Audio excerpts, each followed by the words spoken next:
What if Seth Rogen was banging our future president? Well, that's the concept for the new film Long Shot. Is the Secretary of State looking at us? I kind of know her. It's like kind of knowing a mermaid. Do you tell people that? She probably doesn't remember who I am. Secretary Field would like to speak with you. With me? So, I'm a huge fan of Seth Rogen. A lot of people compare me to Seth Rogen. I don't know why. Maybe it's because I'm the only Jewish person they know. People say I'm like Seth Rogen. People say I kind of talk like him, or like I'm very humorous like Seth Rogen. I mean,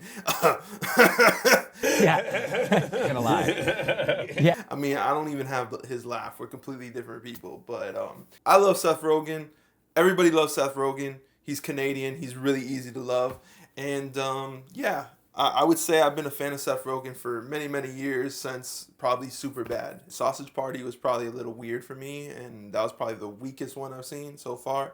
But as far as that, I've liked all his films, even the more serious ones like 50-50. The concept of this film is basically Seth Rogen plays this very, very liberal journalist that starts writing for Charlize Theron's character, that's the Secretary of State, and basically she's deciding that she wants to start running for president.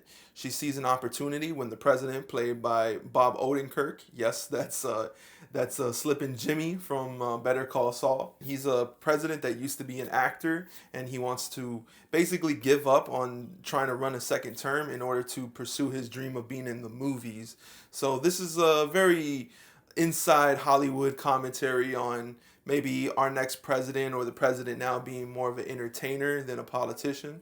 So in this world, we're given sort of this very satirical view of what our world is right now, but we don't get too much into the politics of what's actually currently going on. The thing I really liked about this film was not only the heart of it, but also dealing with the political state of it. And it feels like in this film, Seth Rogen wasn't afraid to play a more liberal character. I'm not sure if this is exactly where he stands politically, but it is probably pretty close to where he stands politically. And he's really being able to make a commentary on it. And I think what he's saying with this film is that the next president or person that we elect needs to be somebody who's being honest. And in this political climate, who amongst us is not in our own face or something? You know, I mean, that didn't happen to me, but, you know, like, I get the sentiment. Seth Rogen represents that fiery voice, that fiery courage to change things and be the change in the world. And Charlize Theron is the more political standpoint, somebody who's been in politics and has been working really hard and realizes that sometimes you need to give a little to get some. Sometimes you have to drop some of your more ambitious ideas in order to move up and actually get things done in the political climate.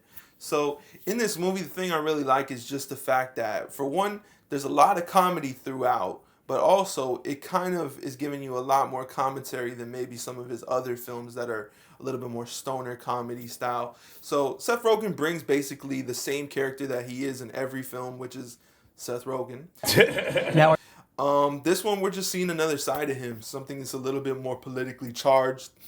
And you can't blame him with the climate that's going on right now.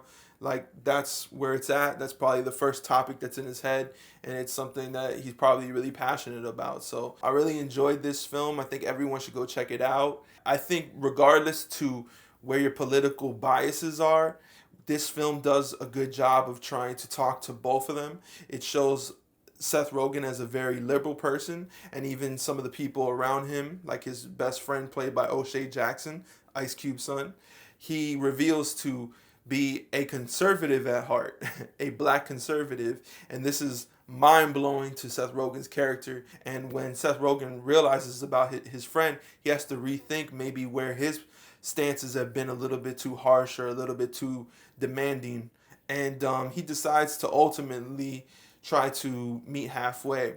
So the conclusion of this film kind of reminds me of the Black Mirror episode with when the guy had to pork the pig, and it was interesting because it's like, what do you do in a scenario like this where you're basically willing to lose your dignity in order to follow your passion? And the way that this movie deals with it, I feel like it actually gives it such a powerful climax that I didn't really anticipate watching the film. So it was a pleasant surprise. It's sending this message that at the end of the day, if you're honest about who you are and you're forthcoming, the people will respect that and identify.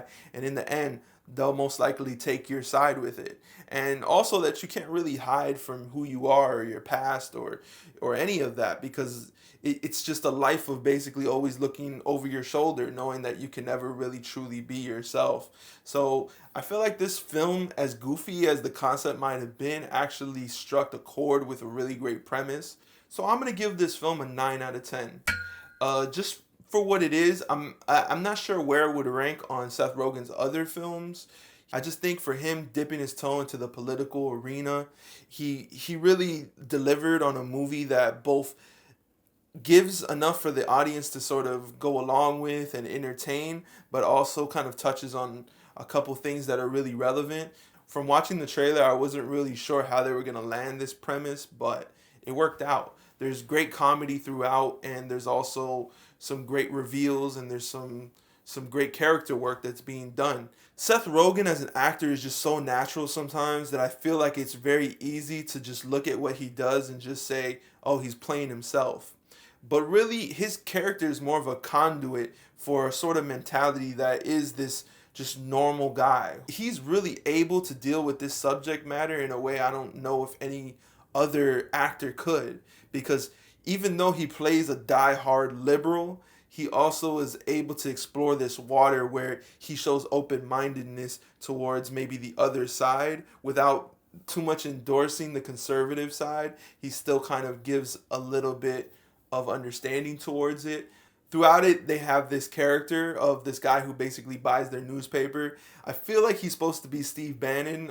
I'm pretty sure that that's what they were going for, because he has this just really disgusting look.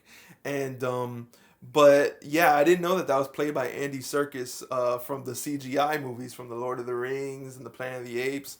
I just found that out when I was basically Googling it. So that was a pleasant surprise. He's goofy in it, but everything in this movie is goofy. Yeah, it's a very goofy movie, but definitely it's a fun time and it has heart to it. And yeah, I think that was great. If you enjoyed this review, subscribe, like, and comment. Let me know what you thought. It's Pretty Woman, but she's Richard Gere and you're Julia Roberts.